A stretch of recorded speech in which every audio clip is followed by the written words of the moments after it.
Welcome everyone to part 2 of our 3-part USAePay training series. Thanks again to all of you who attended yesterday's webinar on EMV. We are preparing to post the training on the EPIC Training Archive and will announce via email when that's available. Thanks also to USAePay's Bridget Davis for attending yesterday and today's training. Bridget will be going over the new USAePay console today. The console is USAePay's back office tool, and it provides an intuitive, user-friendly, yet robust platform for managing the back office. Today's training will contain a high-level overview of the console, while Friday's training will be more of a deep dive into things like e-invoicing, the fraud tools, etc. So at this time, I'll turn the presentation over to Bridget. Thank you.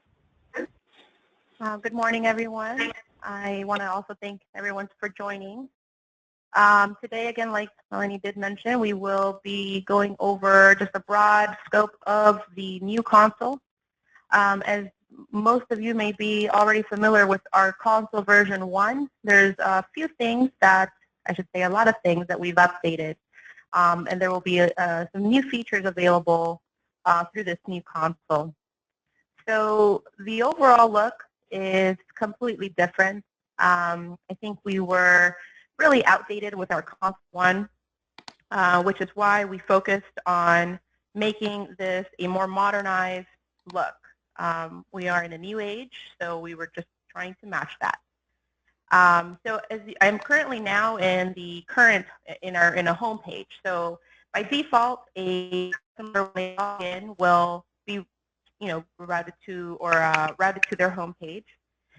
So again, this is a completely different look.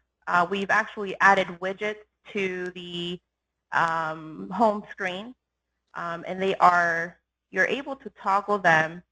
I'm going to bring up my widget menu here, but these are the current options that we have for widgets. So there are some merchants out there that are, just want to log in, run a quick sale, or run a card really quick and not really do much else but just run the transaction. So we've actually enabled a widget to add to their home screen or dashboard to where they could just log in, run a card, and that's it. And as you can see, this is that simple charge here to my right. So this is my widget for that easy process there. So there's not much to this screen here as far as I just wanted to run a quick card number, or I should say card sale or transaction, just so you guys have an idea of how easy it is to just run a sale.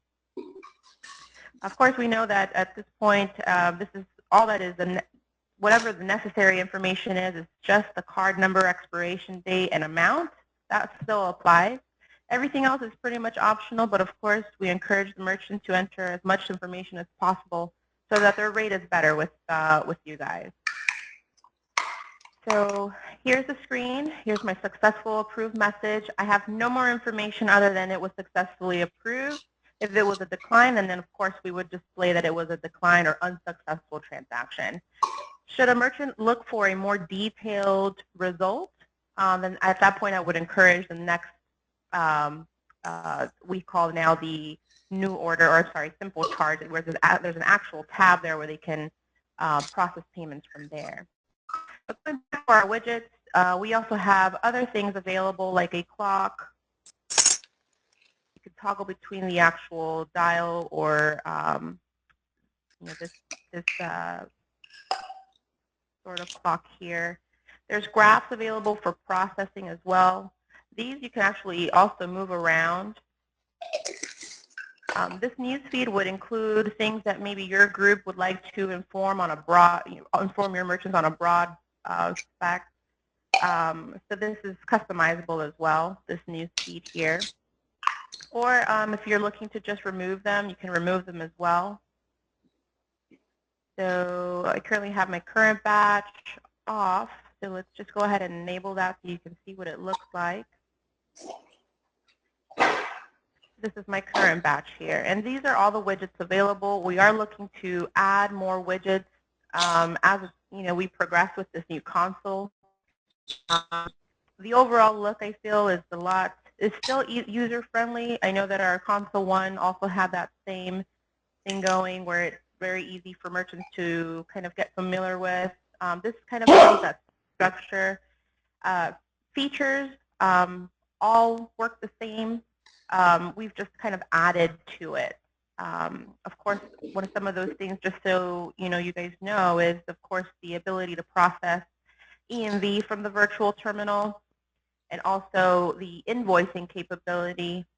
And I know that some merchants that you guys may work with have the payment form accessibility where they are sending a link to a customer so that the customer can click on it and pay from their home or wherever else. It required previously with Console 1 the knowledge of HTML, so it would either require their developer to get involved or perhaps the department here to kind of help customize that. So that actually is not needed anymore, not with this console anyway. It's just a matter of removing things and adding things that anyone without HTML knowledge can do. So I look forward to kind of going more in depth, with those features on our next training session. But it is good for you guys to know offhand some of the key points of this new console so that you are able to sell them or sell it to your merchant. So moving forward, I'm just going to go ahead and go to the Transactions tab. So under the Transactions section, we have a couple of options like New Order, Simple Charge, Off Only, Refund, and Voice Off.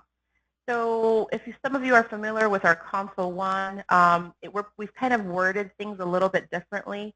I think there may have been some confusion with how we've termed certain things in our Console 1, so we hope by rewording them kind of makes it a little easier for a customer, and not maybe cause confusion. So New Order is basically what we would do should a merchant want to include a product from their store database, or if they want to charge a customer from their stored vault. So we kind of, I guess, transformed how our customer vault works. If some of you are familiar with Console 1, our vault allowed for a merchant to access their vault and then run one-time payments from this vault. So now that no longer is a capability. It kind of now transformed to allowing that same functionality through our New Order screen. So I'll go ahead and simulate what a New Order sort of transaction would include. So I would just maybe create my invoice number, maybe a PO number if necessary. Same thing with order ID. Here I would select, any of my stored products. So we'll do some cupcakes here. We'll do a quantity of, say, 10. So notice there's a few things here. Now, if an important thing to also know about this, and I didn't quite mention, is that with the New Order screen, we actually are able to process level 3 transactions now through this console. Of course, there are some certain requirements. I think ideally you guys do global. We don't support level 3 on global, unfortunately, at this time. But should you have means of other level 3, needs, I should say, you would use either TSYS or First Data North. I'm not sure how much of a need that is for your merchants, but that is a possibility with this new console now moving forward. So here we can enter some description notes. Birthday party. And here, let's see, we will go ahead and go to the next screen. You can either click on this next button or click on this customer tab up top. You will have a capability of adding discounts or adding tips from the screen as well. So here, either I can enter information for a customer, or I can just search by a stored customer. So I'll go ahead and select one of my stored. It automatically fills in that information for the merchant. So should this have been a new customer, maybe not stored in my vault, you could select this option here and it will save it.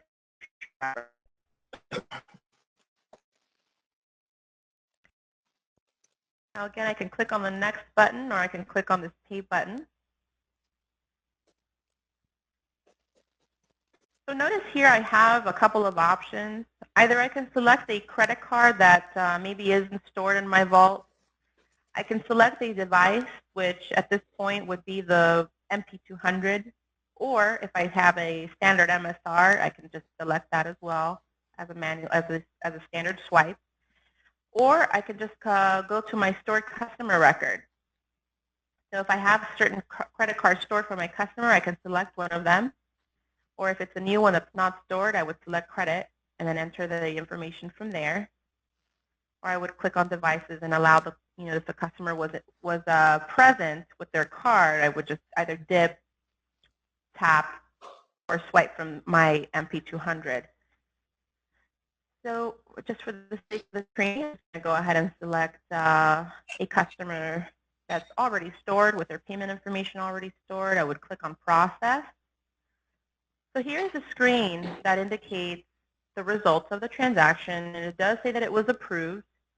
So from here, I have a couple of options, similar to that pop-up screen from our console one.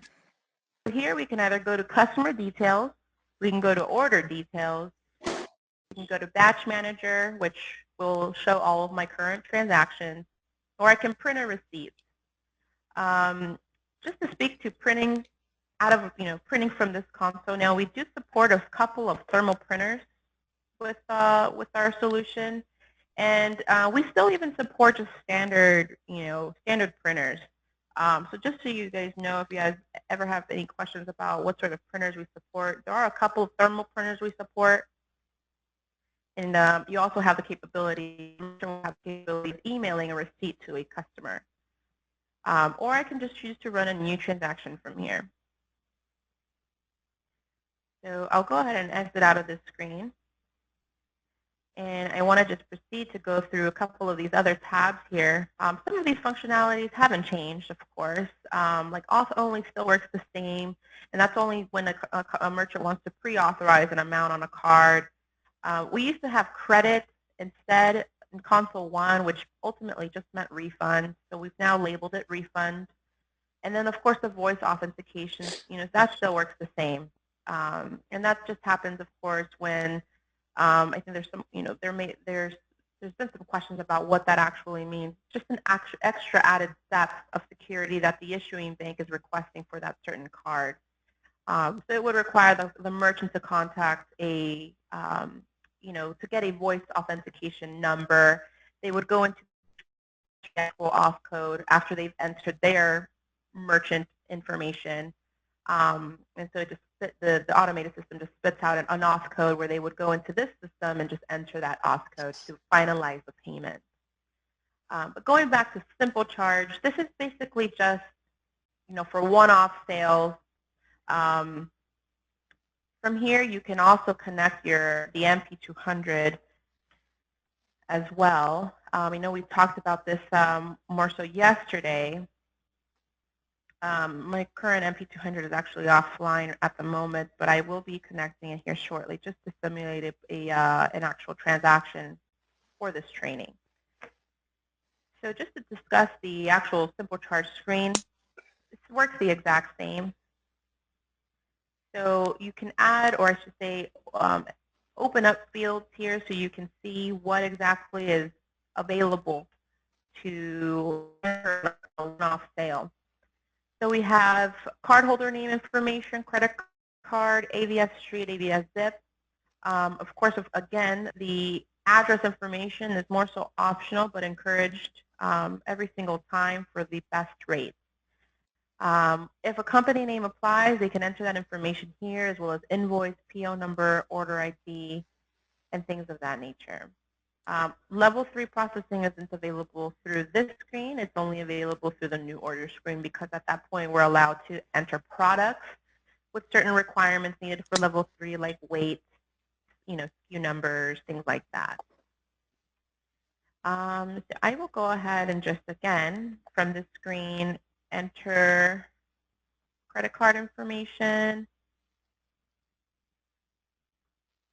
to Bridget, save this, and everything else I'm just blank. This is going to be a manual transaction, so I will go ahead and process charge.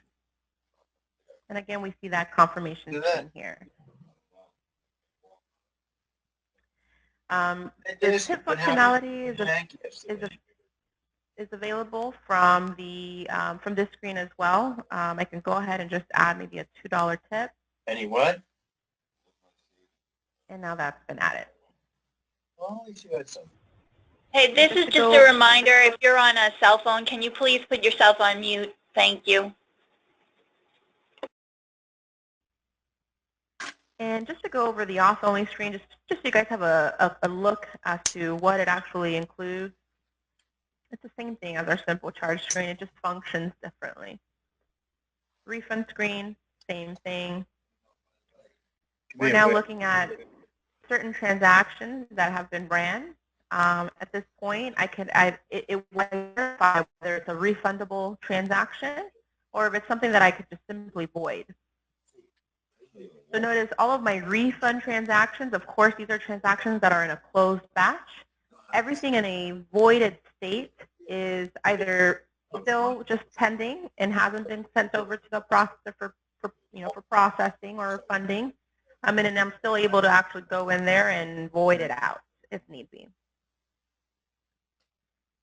So just to kind of simulate what that would consist of, I'm going to go ahead and just void out a transaction here. And just to do a refund, I'm going to go ahead and click on refund here. It gives me a pop-up screen of what I'm about to do. And yes, I want to proceed. So here we go with a refund. Here we have the ability to view details. Now the details screen is a little bit different than what we're used to with Console 1. But it still displays, I should say, the same information. Transaction results, transaction source, and should they have a verified by Visa set up, this information would display here. Let's see here. So I will go ahead and there is a question that someone asked here. Can you send out any advertising info to emails or text to customers? I'm assuming as an agent to customers or merchants, there wouldn't be a way to do so. The only way to, in a broad scope, reach out to your customers would be through this news feed.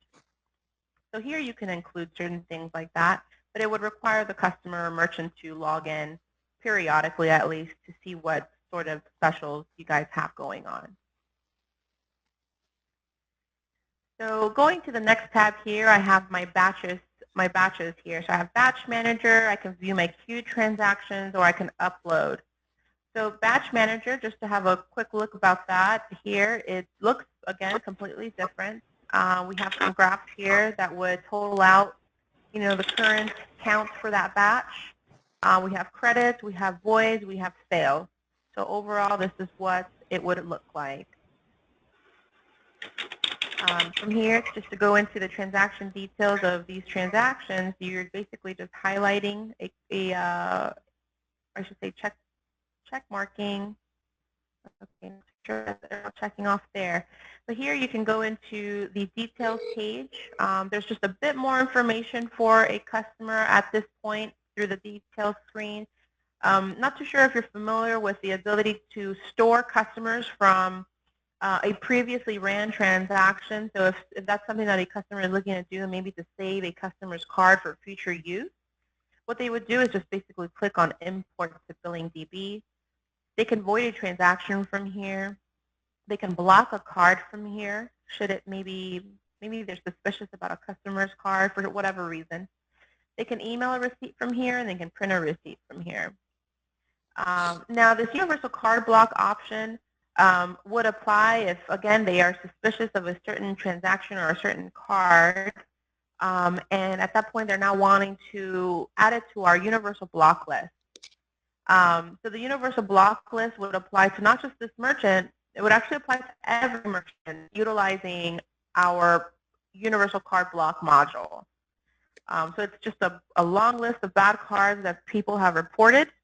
And if that's the case, if that module is in place, and if a card on that list is attempted, it will be blocked. We have an option to do a quick sale, to do a quick refund or credit from the screen as well. This, again, is the same functionality from Console 1, if you guys were already familiar with that. So the quick sale box you can open up, and here it will pre-populate the previous amount that was ran. Of course, at this point, it's a new sale, so if the amount is different, that's okay. I would just enter the new amount. Anything else that's important to me here, I would make sure to send it off, or enter it, I should say. Click on sale.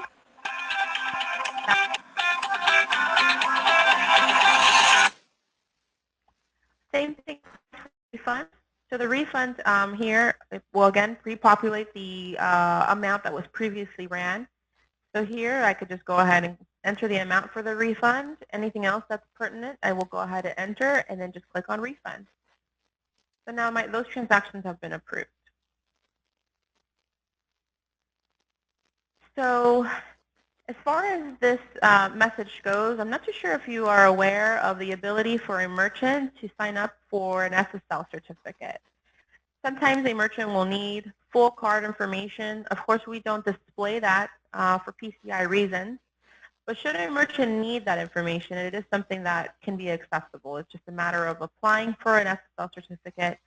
Someone over at your group there would need to consent to it before we approve it for any given merchant. But once the merchant or user has successfully applied for it, so then they would be able to view full card data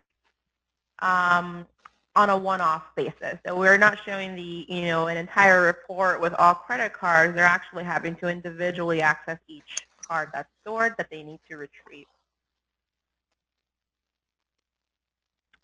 And let me take a look. So now the recent, we used to have like a recent activity bar in the transaction details page. So basically just lets you know of all previously ran transactions on that same card. So here you can see that that I've ran or used this card in the past. So it gives me dates, timestamps, things like that.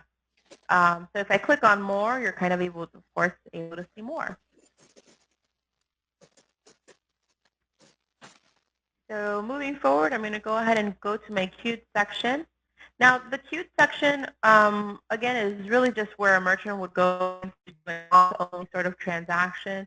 So this is where we're just capturing capturing the funds or requesting for those funds, but not actually posting them to a batch. Those transactions have their own section in our portal, just like it did in Console 1. They would be in this section here. Now, we still have the ability to upload a file. So if some merchants have, maybe an Excel spreadsheet of 100 records or so of customers or cards that they want to charge all at one time, they would use this Upload Manager section to do that. And of course, we're just at that point, at minimum, we're needing the cardholder name, card number, expiration date, and the amount. Everything else, such as invoice, PO numbers, can be included. However, it must be formatted in that spreadsheet when imported into our database.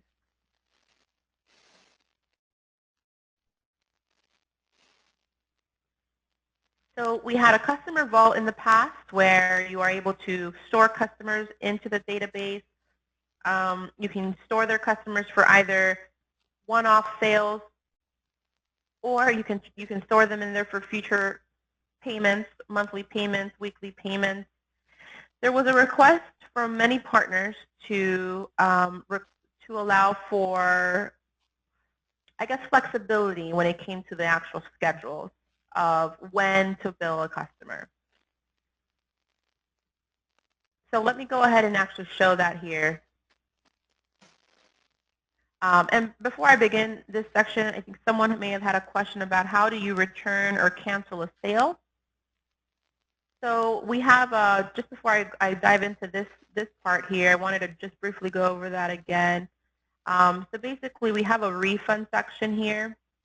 The refund will allow you to view all sales that you've ran and either cancel it out, or if we need to refund it, we would return the money this way. So all transactions are here. And it's easier to kind of locate a transaction again with maybe the last name or the last four of the card, or let's see, I'm just going to search by my last name. So say, for instance, we can find the customer here and either void out a sale or refund it from here. There are a couple of other options as well. Like I went over in the transaction details page of a certain card. We have the ability to, from the batch manager screen, I'm sorry, we can go into the quick sale or quick credit option. The quick sale option would basically be, of course, charging the card again. The quick refund is to return those funds. We are only doing a transaction when it is in an open batch. That's our only option to do that, is when a transaction is in an open batch. Now, when a sale has closed, maybe the merchant's already in the process of getting funded for it, our only option at that point would be to refund it. So just going back to my customer database, I'm going to go ahead and just show what a new customer, we'll just go ahead and enter a new customer for the sake of the training. We'll just do here. And then we'll just, so everything else we'll just make up here. And we'll do,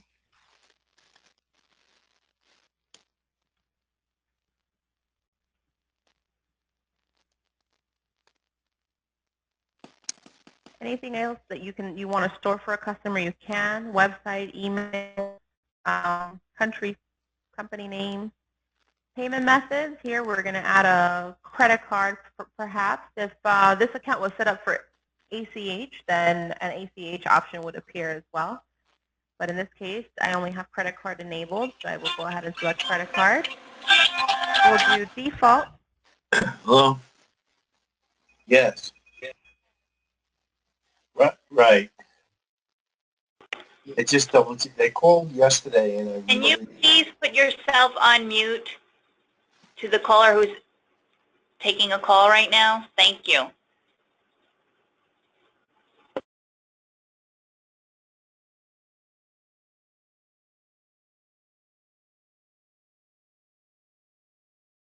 Here I'm just simply entering card information.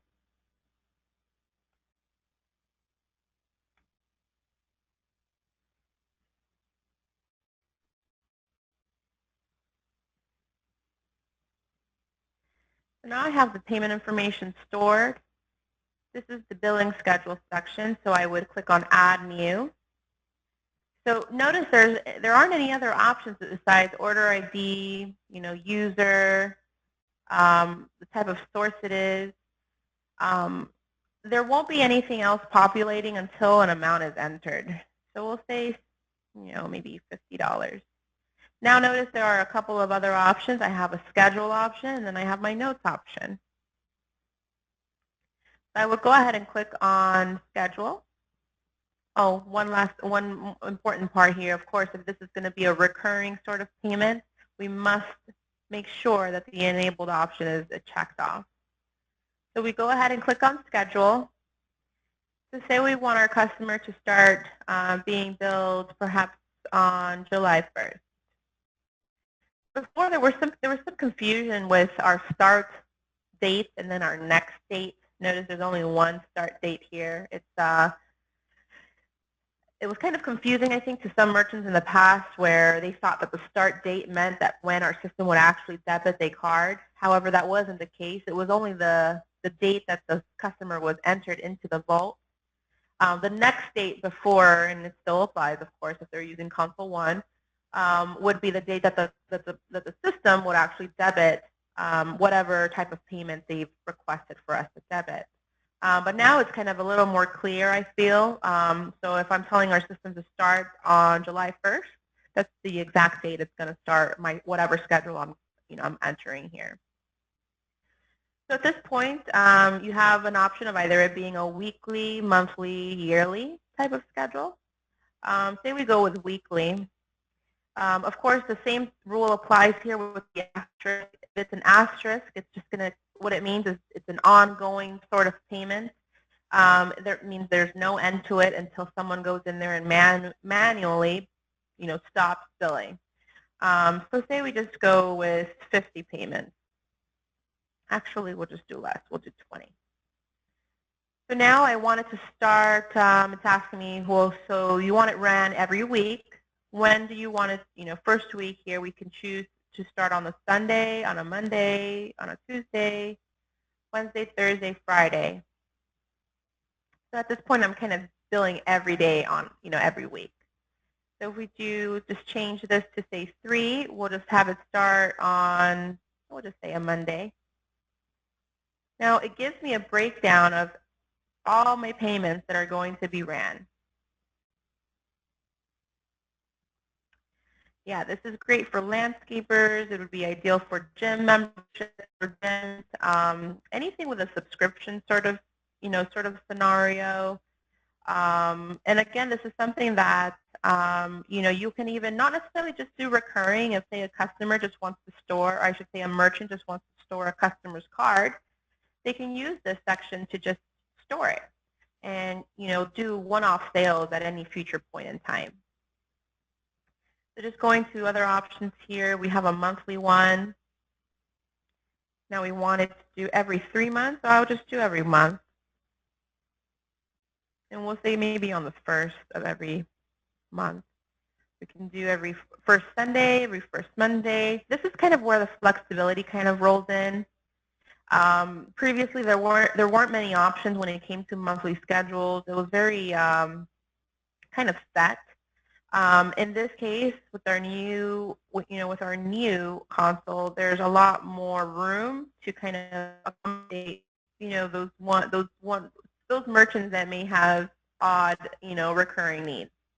So that would satisfy those sort of merchants, of course. And if any other sort of payment method or billing schedule is definitely supported through this section. So we have a note section. This is just strictly for, the customer to, I should say, the merchant to send customer a receipt, include a message on the receipt, and also include a description on the receipt. And if it was a recurring sort of schedule, then it would send it every single time.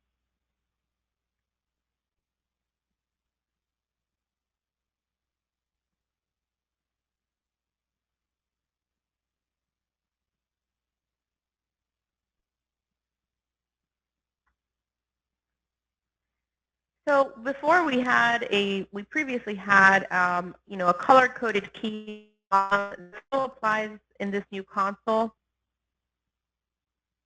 Notice here at the on the edge there are circular dots here that will let the merchant know whether they are enabled.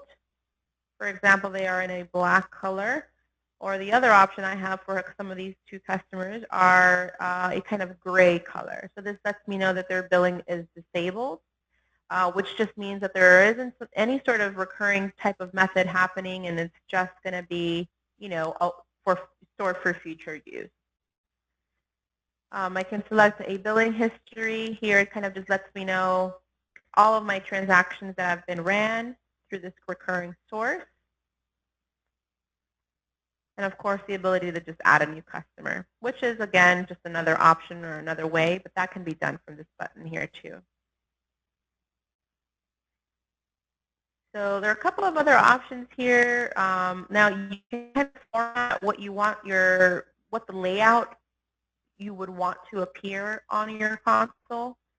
There is, of course, a little calendar. We had one previously where we actually had 2 different sort of console versions for the customer vault, and there is now just one.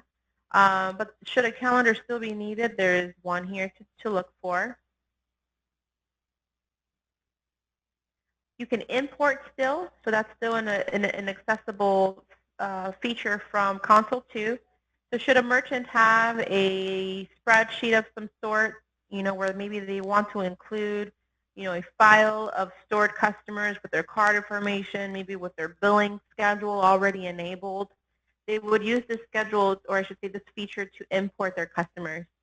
And of course, it was, it's just pretty easy, user-friendly.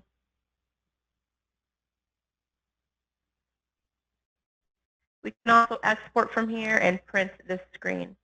So of course, when exporting data, it is good to know that a customer or merchant is not able to export raw credit card data. It will export everything else, just like their address, phone number, emails, things like that. However, it will not export the full credit card number nor the expiration date. And of course, we don't ever store the CVV code, so that wouldn't be included in that file. Just the last 4 digits of the card would appear. Briefly going over our products database here. This is where a customer would go in to store their products to include in a new order.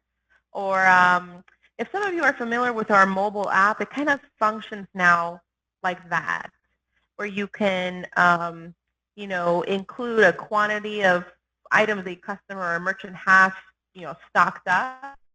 And when you run a sale, well, this is how it works with our app, is when they run a sale that includes an order, it deducts it from the quantity that they have. So the same rule applies now with our Console 2. Previously with Console 1, we still had the products database. However, it didn't really tie into a sale. So if, say, someone had a product stored, it's really more so that they can integrate it or have it synced up to their app. At this point in time, that same functionality would still apply, or would now apply, with our Console 2, which was actually a widely requested feature by merchants, that were using the virtual terminal. So I just want to briefly go over the invoice here. I know that we will kind of go more in depth and kind of simulate that process next training. But this was, of course, a really widely requested feature. Before, a lot of merchants were using QuickBooks or QuickBooks, but it's kind of, it doesn't, they wouldn't necessarily need it per se. If they're wanting to use our invoice feature, there is an additional cost for it, so it's more of an a la carte feature. It isn't included or inclusive with any of the basic or packages, or any package, I should say, with our gateway. So that is something that is available for your merchant. And how it works is basically creating the invoice, creating the amount, sending it. You can either send a quote, you can send, just for them to review. They will receive this email. It will be either a quote email or it'll be a finalized invoice email. If it's a finalized invoice email, they will have the ability to pay for this invoice from this email. And I am excited to share that functionality in our next training session, because this is something that was really needed by a lot of merchants. Of course, there are other solutions out there, but we find that our solution, since they're already using our virtual terminal, maybe our mobile app, it's not pricey at all. So of course, we're always looking to save money for our merchants, of course. So again, I am looking forward to kind of going more in depth on this next training session. So good thing about it is that it kind of sends status updates. So we would know when a customer viewed or opened up our invoice. We would know when they paid it. We would know or see that we have sent it. And if it's a quote, we would also see a quote status. So that's just, a little bit about our invoice feature, but of course there's a lot more to it. So the report still, this is the exact same. It's just the layout is just a little different.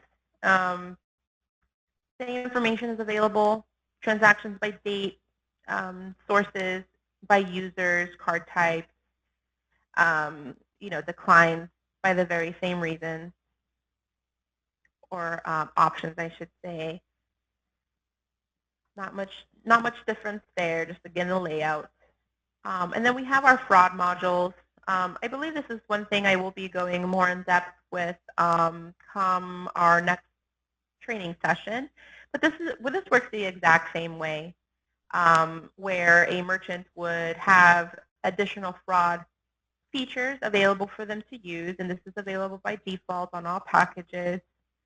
And so, of course, if we have some merchants out there that are really interested in making sure that there little to no chargebacks happening. So, and when that's the case, we kind of want to include some very basic modules. For example, the AVS result module is one of the really widely used modules because it actually verifies or is checking for a valid address with what the issuing bank has on file. So, of course, if a fraudster doesn't know what the address on file for a card is, if they attempt to use the card and we're requesting for a valid address, then it won't go through. So that is something that we would want to encourage more so for maybe, of course, with online merchants, but even with some retail merchants are, in need of this sort of module too, I would say. And then just for added security, another one that is kind of more widely used is our card ID checker, and that's just checking for the validity of the last 3 digits of the card, or 4, I should say, if they're using American Express. So it's checking for the code and making sure that it's a valid one. We did briefly talk about the credit card block list. So this is where they would see all of their credit cards that are blocked that would pertain to just their account. Remember, we have a universal one that applies to all merchants that are not just this merchant or not just for your group, but more so everyone using USAePay. But we do have a way for them to just manage their own credit card list, and this is where they would view that. So in our settings section, we have a couple of things so that that are a little bit different than before, and of course that is now there's a way to select a time zone. So I know that typically we were ran everything was based off of Pacific Standard Time. So now a merchant, if to say they're on the East Coast or off of Central Time, they can now select their preferred time to view transactions in their report, in their batch. The only thing that it does not control is the batch setting. So the batch setting still goes by the PST. That will not change. But should they want to view any other transaction information that includes a timestamp with their preferred timestamp, that is now accessible to them through this new console. I probably should show you how that works. So every user has their own settings. Their own user settings is separate from the account settings. So here I'm selecting time zone, and I'm kind of just going through all of these here. These are all of my options. Of course, I'm here, so I would select that. Or we can just do an auto detect.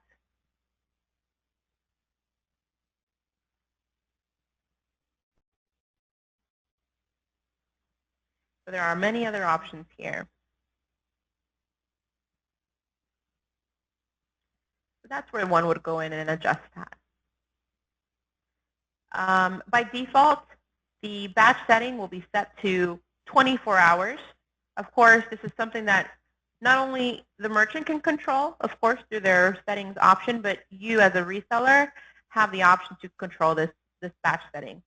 You also, as a reseller, have the ability to enter batch report information. So every time a batch closes out, you have the ability to, and the merchant does as well, to include an email address that they want the automatic batch being sent to. Some partners would like to get maybe a batch report sent to themselves, so they would include maybe themselves and the merchant. Whenever you're including more than just one email, you're separating with a comma and a space. So here are the customer recurring options as well. So we have, this actually still, it's the same rule that applies with our console one actually. So we have the ability to retry cards on that recurring database. So if they have a bad card on day 1, day 2, and now maybe on day 3 they have funds available, it will try on the third attempt, day 3, and up to there. But if they didn't have money for their recurring payment by day 3, our system will not try anymore, and they will at that point highlight that customer in a red color, just letting the merchant know, hey, we've tried up to 3 times. We weren't successful any of those times. So at that point, the customer can the merchant can either request for a different form of payment or a different card to try, or maybe adjust their settings to allow for up to 5 times. They can do that as well. They can also tell our system when they want the recurring payments to debit, whether that be at midnight or whether it be really late at night. 11 p.m. is the latest. Same thing applies for checks. So if they are enabled for checks, then they would basically select it here to control that aspect of recurring.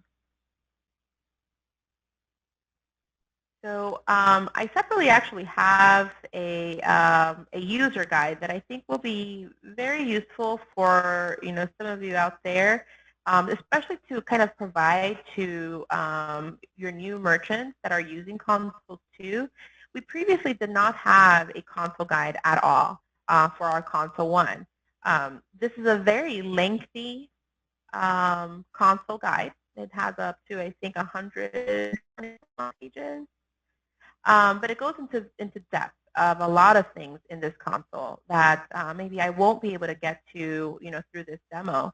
But it's a very good tool to provide to new merchants. It's a very good tool for an agent to also have should you have those questions that maybe we can't really address at the very moment. This guide will have those answers for you on functionality aspects of things.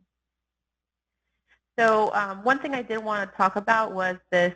I'm now in the, let me see what screen I was in.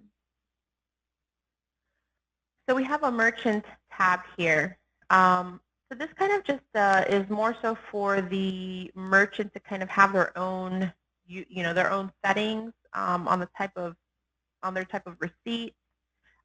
This would basically be what appears on a receipt this here. And I can control that through here. So it's kind of easier now to customize a receipt.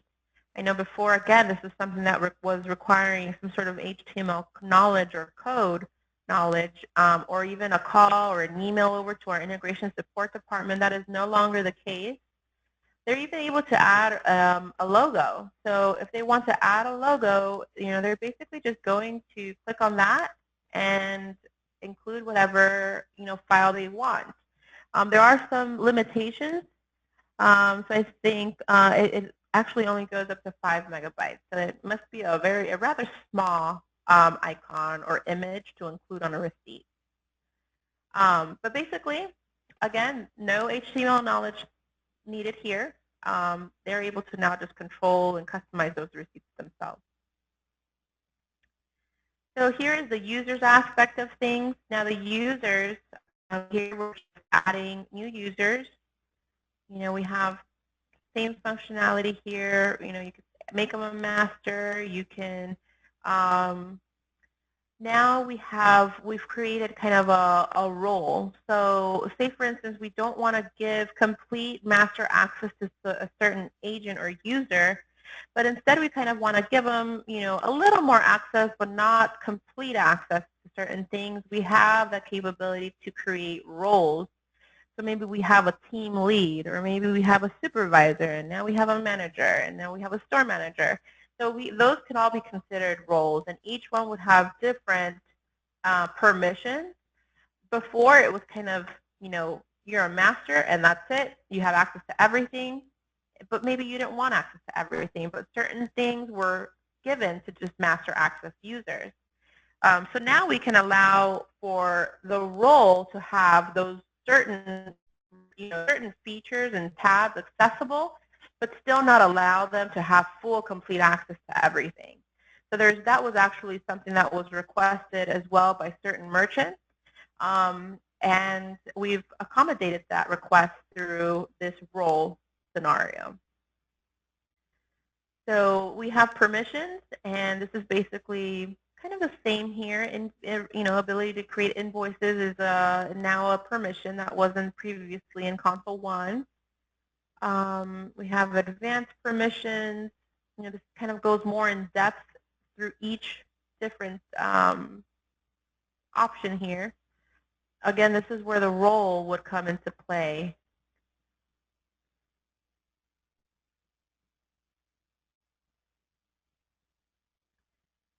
So go ahead and just users. We'll say team lead.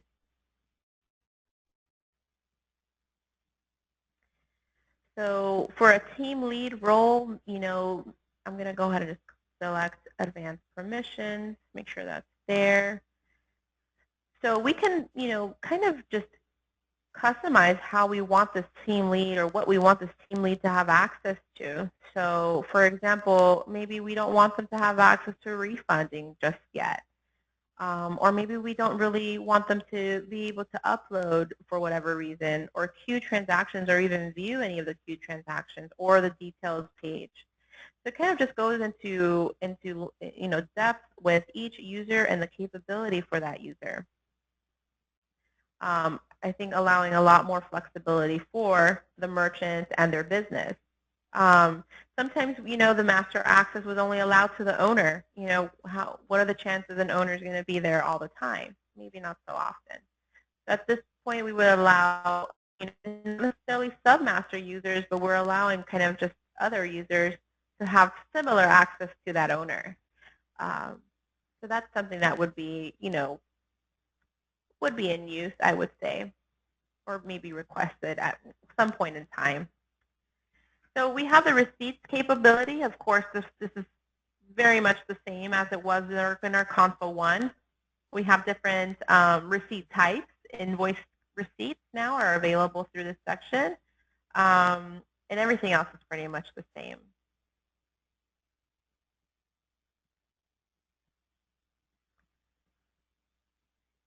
So we still allow the ability to kind of, customize a receipt. I've seen some really neat receipts out there, and because we still support the ability to use the the code to customize a receipt as well, that will kind of allow for even more flexibility on what a receipt is reporting on.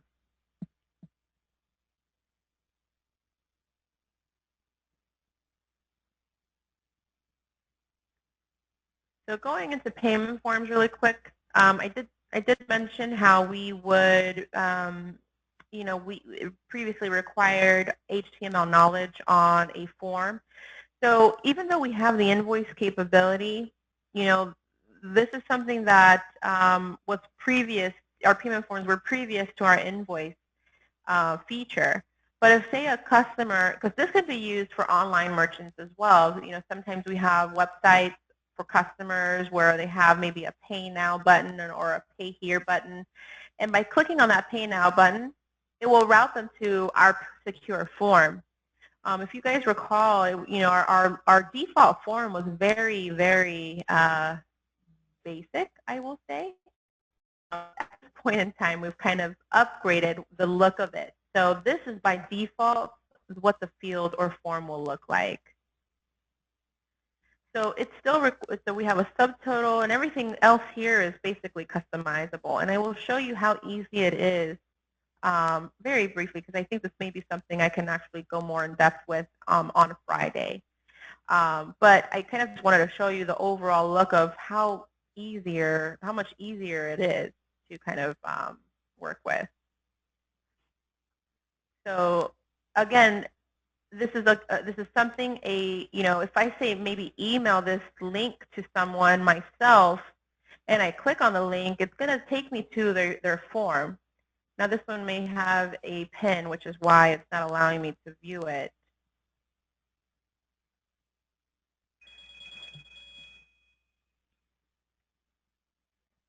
So say I click on it now, can see that form and how it looks here.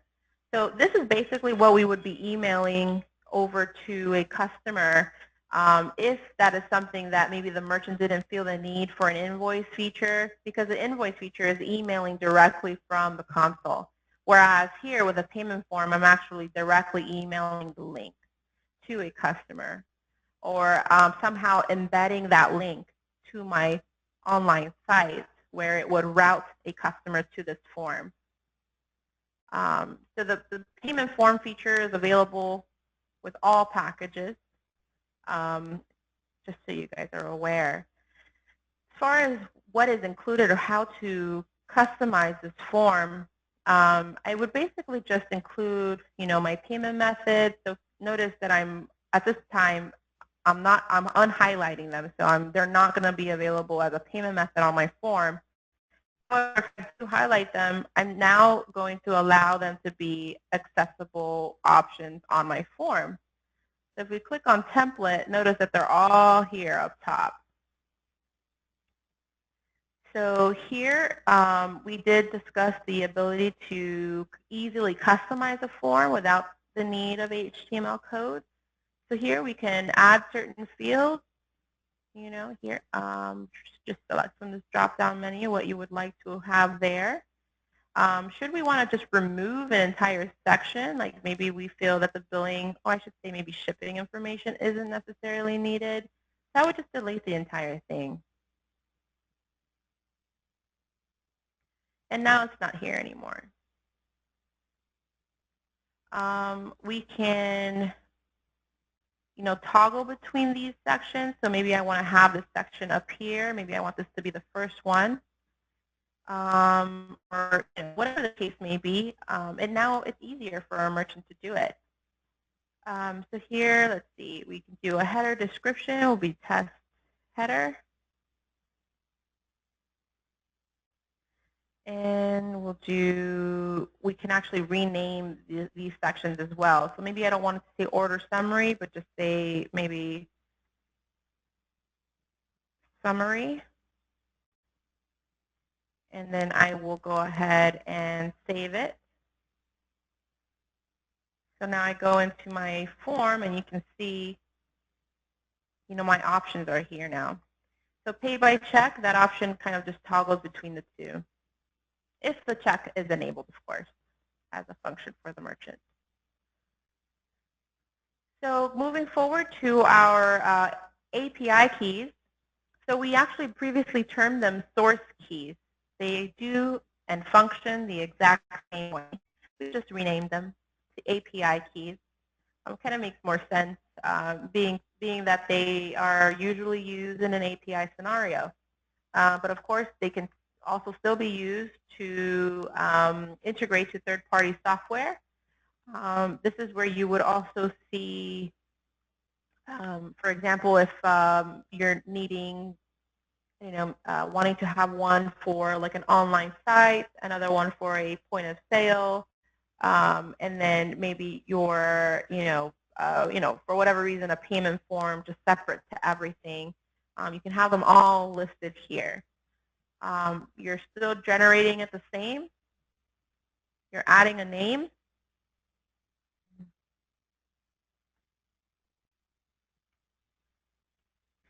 Now the PIN is actually only name all letters, numbers, underscore, dashes.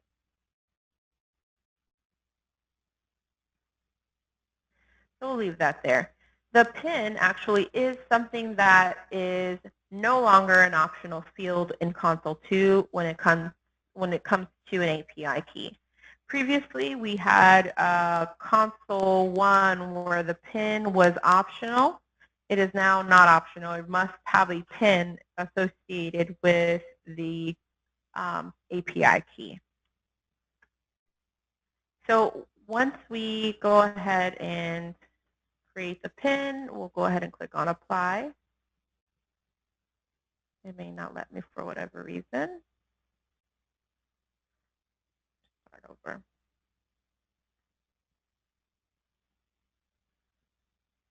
So I'll just go to an existing API key, but notice that the API key is still, here accessible for a customer, and that is actually generated once we hit on a just like it did with Console 1. And so through this API key section, you have the ability to control the command, whether it be a sale, off only, check sale. Maybe we don't want any check sales, so I would remove that, or maybe no check credit. Maybe I don't want the ability to void through the source, so I would just customize that, save it, and that's it. So we now have a separate section for those keys that consists of what's been downloaded for mobile applications, or maybe through our ePay Charge software.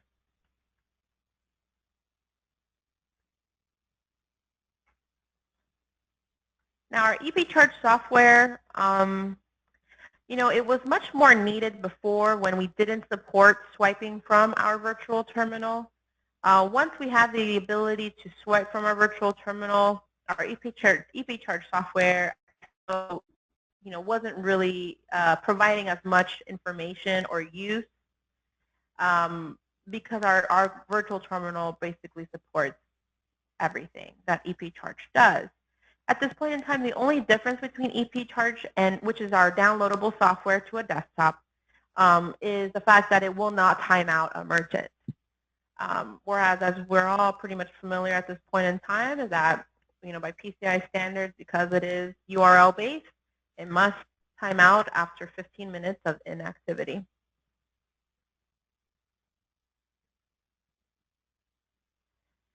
We still have the ability to control custom fields. So this is if none of the pre-made fields are meeting a merchant's needs. They can definitely customize a field to include whatever field is not already available for them. Maybe this is a recent example I can mention is a daycare facility was needing the parent name associated to a customer's transaction. And so that was something that they were able to implement through this custom field. In this device manager section here, this is basically just the last section I want to discuss, and this is what would be used to integrate the MP200 to our merchant console. And of course, I can go into more in depth on this on Friday. So that kind of wraps up our Console 2 demo today. Just want to maybe open it up for questions, just a couple of questions perhaps, if anybody has any. Now would be the time.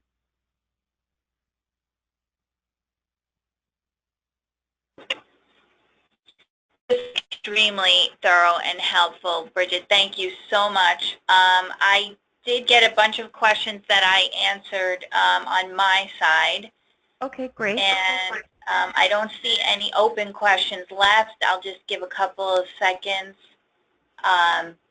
This is a good question. I deal with APIs on a daily basis, but for somebody new to the industry, can you give a brief explanation of what the API key is used for? Sure. So an API key, previously termed source key, would be used for integration to an online website, an online shopping cart, retail point of sale, and also to integrate custom software that is being built out for a merchant. That's basically what will connect that third-party source to the gateway. And that's it. Okay, great. Yeah, that would be more for POS developers, somebody that was integrating a third-party software, things like that. It's not necessary. It's just if you want to take the product to kind of the next level and integrate it with either a pre-purchased POS or a proprietary POS software. Right, right. And this would apply to like QuickBooks plugin integration, things like that as well. Perfect. Okay, so just like with yesterday's webinar, we have recorded this webinar as well. We will send out an email blast to all attendees letting you know that the training is available in the archive. If, certainly if any of you had a jump off early yesterday or today, that you can go back and reference the webinar live on Epic, the recorded version anyway. Wonderful. Do you want to just briefly talk about, I did get one more question, about merchants that are already on Console 1. If you want to upgrade to Console 2, what's the process there? Well, it isn't an easy or ideal one at the moment. We're currently looking for a seamless way to migrate an existing merchant from one that maybe needs Console 2. So ideally, this is the Console 2 would not be so much for customers that are existing that are in need of their transaction history, who are in need of the customer vault. So if those two things are not a huge factor, then at that point you would need to just reboard the merchant to Console 2, and they're basically starting from scratch. There's no transaction history, there's no customer records. If the customer vault, for example, is something that they do in fact need, but they also really need EMV, or invoicing, or something that's only available in Console 2, then at that point I would suggest applying for an SSL certificate that allows for that merchant to see that raw card data. They would, transfer it over to a spreadsheet to then import to Console 2. So that's the only way at the very moment that would allow a customer to use Console 2. Otherwise, they're just kind of leaving everything behind, starting from scratch. As far as costs are concerned, we are charging setup fees for those scenarios because we are unable to migrate an existing Console 1 merchant to Console 2. So, you would, or whoever is adding this merchant to our system because of Console 2 features that was previously on Console 1, you must note in that application to our deployment department that you are in need of this Console 2 for an existing merchant for, Console 2 features, basically. And then you would note, please waive setup, at which point we will waive the setup for that console or gateway setup, and they will have access to it. It will be up to you to cancel their Console 1 account. Otherwise, we will bill that merchant, or I should say we will bill your group for 2 accounts for that one merchant. Yeah, and just so our sales partners understand, our tech team has been trained on that, so they'll be able to help you to navigate what needs to be done in order to accomplish. Yes, yes. So ideally, it's for brand new merchants, coming on board. But if we do have those existing customers, again, that do not really care for their transaction history, or it's not a huge factor, then I would say, talk to your tech support group and see about moving them over, being that at this time we're not charging, a new setup fee, being that they were already with us at one point in time. But we are looking to have this process a little easier for merchants in the future, where we can just basically change their console version to 2, and it's not it wouldn't consist of reboarding, losing history, or anything like that. We're hoping for some time in the end of third quarter, maybe early fourth. Product bulletin coming from EPSG to announce that when it becomes ready. One last question. As far as batch and transaction history, how far back does Console store past data? Everything that has ever been ran through the console will be available through this console, just like in Console 1. So you will always, actually, that may have, now that you bring that up, No, I'm going to correct myself on that. It actually will only go as far as 2012. 2012. So it's only a 5-year span. So at this time, it only Okay. will go back to 2012, but we will, so every year, of course, it will change. So it's a 5-year window. Someone asked if a merchant is having problems, do they call you or EPSG Tech? To speak to that, I mean, we're always a source of support for merchants that are having issues or functionality issues with the console. What we cannot address is, of course, cost concerns, funding concerns, things like that. But if they're having issues or need a refresher on how certain things, they are more than welcome to contact our merchant support department as well. Yes. They are, 24-hour, 24/7 call center. I can share that number now with you guys if you'd like. It's 866-872-3729, and they can opt for merchant support or dial extension 490. Perfect. Okay, so with that, we will close up this session. Thanks for all the attendance, and we had a lot of people that stayed on to the very end, so thank you all for sticking with us. This was very informative, and again, it'll be posted on the EPIC training archive. So hopefully we'll see many of you on Friday's training. We're going to focus on all the different products and modules that can be sold for additional revenue within the console. So that would be, I think, very useful for everybody to know. All right? So thanks all. Thanks, Bridget. And hopefully we will talk to you on Friday. Okay, sounds good. Thank you. Thank you all. Have a wonderful day.